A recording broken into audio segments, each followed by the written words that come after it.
सूरज जब पहाड़ियों के पीछे से धीरे धीरे झांकता तो उसकी पहली किरण सोनपुर गांव की मिट्टी को छूती।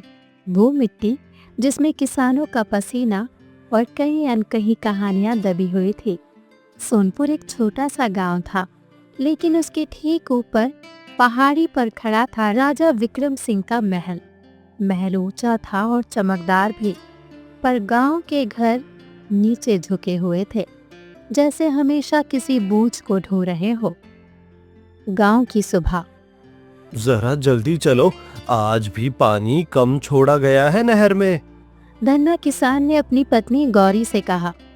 गौरी ने मिट्टी के चूल्हे पर रोटी पलटते हुए कहा, पानी कम होगा तो फसल कैसे जिएगी? राजा के खेत हरे और हमारे खेत प्यासे। रामू, उनका जवान बेटा, चुपचाप बाहर खड़ा था और उसकी आंखों में कई सवाल थे, लेकिन जुबान पर डर था। वही राजमहल के भीतर रानी चंद्रिका खिड़की से नीचे गांव को देख रही थी। महाराज, रानी ने धीमे स्वर में कहा, गांव फिर से सूखा लग रहा है महाराज। किसानों के चेहरों पर खुशी नहीं है। क्या बात है महाराज? राजा विक्रम सिंह ने गहरी सांस ली और कहा, मैं जानता हूँ रानी, दरबार में भी सब यही कहते हैं, लेकिन खजाना खाली है, क्या करें हम? राजा और रानी सोच में डूब जाते हैं। वहीं गांव में एक पुरानी मान्यता थी कि महल के पीछे एक गुप्त कुआं है। कहा जाता था कि वो कुआं कभी नहीं सूखता, लेकिन उसका रास्ता सिर्फ राज परिवार जानता था। हर साल यही होता है, नहर सूख जाती है और महल के बाग हरे रहते हैं। अगर पानी है तो हमें क्यों नहीं मिलता? चौपाल में सन्नाटा छा जाता है। सभी एक दूसरे के मुंह देखते हैं। अगले दिन राजा विक्रम सिंह स्वयं गांव आते हैं और गांव वालों से पूछते हैं। राजा ने ऊंची आवाज में कहा, तुम्हारी तकलीफ क्या है? महाराज, हम शिकायत नहीं कर रहे, बस जीना चाहते हैं, और पानी नहीं होगा तो हम मर जाएंगे। राजा की आंखें झुक गई और राजा वहां से चले गए। उसी रात रामू ने महल के पीछे रोशनी देखी। रामू उस रोशनी के पीछे चला गया। जाते वक्त उसे एक गुप्त दरवाजा दिखा और वो दरवाजा खुला। रामू और पास गया तो उसे पानी की आवाज आई। ये वही कुआं है जिसकी सभी बात करते हैं। रामू उस कुएं को देखता रहा। उधर राजमहल में राजा और रानी बात कर रहे थे। रानी चंद्रिका ने राजा से कहा, महाराज, अगर राजमहल बचा रह गया और गांव सूखा रह गया तो ये राज नहीं अपराध होगा। राजा चुप रहे। रानी की बात का कोई जवाब नहीं दे पाए, क्योंकि वो भी सच जानते थे। लेकिन उसी रात राजमहल का रहस्य खुलने ही वाला था और गांव की किस्मत बदलने वाली थी। लेकिन सवाल ये था, क्या राजा सच का साथ देंगे या सदियों पुराना रहस्य ही रहेगा? उधर रामू धीरे धीरे कदम बढ़ाता हुआ महल की ओर पहुंचा और मन ही मन बोला, अगर पानी है तो उसे छुपाया क्यों गया? रामू ये बोल ही रहा था कि तभी उसे किसी के आने की आहट सुनाई दी। वो तुरंत छिप गया। 2 सिपाही आए। जल्दी खोलो, रानी का हुक्म है, कुएं की जांच करनी है। भारी पत्थर खिसका और एक सकरी सीढ़ी नीचे जाती दिखाई दी। ये सब देख रामू की सांसें थम गई। वो डर गया। सीढ़ियों के नीचे ठंडा मीठा पानी बह रहा था। इतना पानी कि रामू की आंखें भर आई। यहाँ मीठा पानी बह रहा है और हमारे खेत सूख रहे हैं। रामू को याद आया, माँ ने क्या कहा था, अगर पानी नहीं मिलेगा तो इस साल अनाज कहाँ से आएगा? कर्ज बढ़ता जा रहा है, अब ना जाने क्या होगा। रामू के मन में माँ और पिता की सारी बातें चल रही थी। उधर महल के भीतर रानी चंद्रिका बेचैन थी और राजा से कह रही थी, महाराज, ये कुआं सिर्फ महल के लिए नहीं बना था, ये पूरे गांव का हक है। राजा की आवाज भारी थी। हाँ महारानी, लेकिन हमारे दादा श्री ने कहा था कि इस कुएं का राज कभी गांव को ना पता चले, नहीं तो कोई राजा नहीं रह पाएगा। बस इसीलिए रानी हमें ये छुपाना पड़ता है। पिताश्री ने भी ये बात छिपाई थी, इसीलिए हम भी इसे राज ही रहने देंगे। लेकिन अगर दरबार को पता चला तो बगावत खड़ी हो जाएगी। लेकिन महाराज, अब तो सदियां बीत गई है, हो सकता है वो श्राप भी वक्त के साथ खत्म हो गया हो। लेकिन अगर हमारी प्रजा ही प्यासी रही तो हम उसका क्या करेंगे? महाराज, मुझे लगता है हमें उस कुएं का पानी गांव में छोड़ देना चाहिए।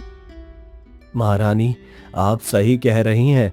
हमारे लिए भी अपनी प्रजा से बढ़कर कुछ नहीं। हम इस बारे में सोचेंगे।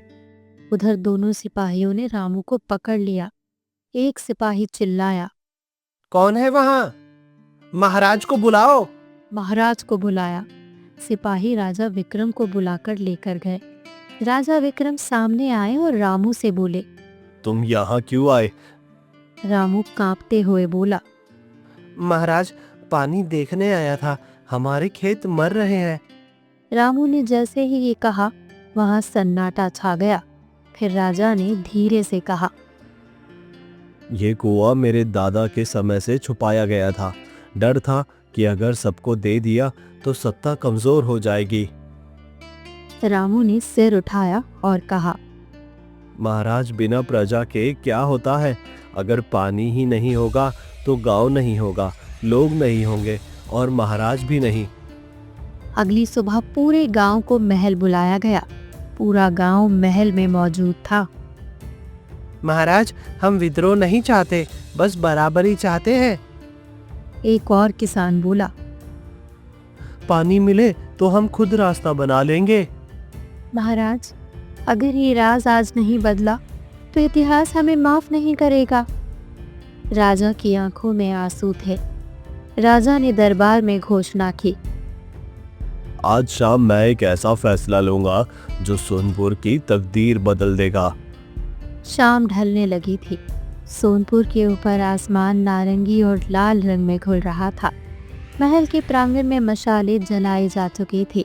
पूरा गांव सांस रोके खड़ा था। राजा विक्रम सिंह सिंहासन से उठे। उनके कदम भारी थे, जैसे हर कदम के साथ सदियों का बोझ उठा रहे थे।